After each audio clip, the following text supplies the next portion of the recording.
Quais as alianças desses casais que irão entregar um ao outro, para que permaneçam fiéis, amem-se mutuamente, que eles entreguem sinal de amor e de fidelidade.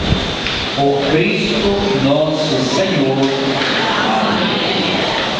Pronto, agora nós vamos fazer a entrega das alianças. Como é que vai ser?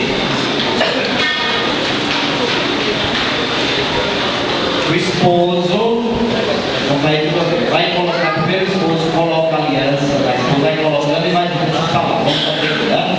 Diz o nome dela, recebe esta aliança, esse sinal de Deus. Eu vou dizer assim, quando depois é a mulher que vai colocar, certo?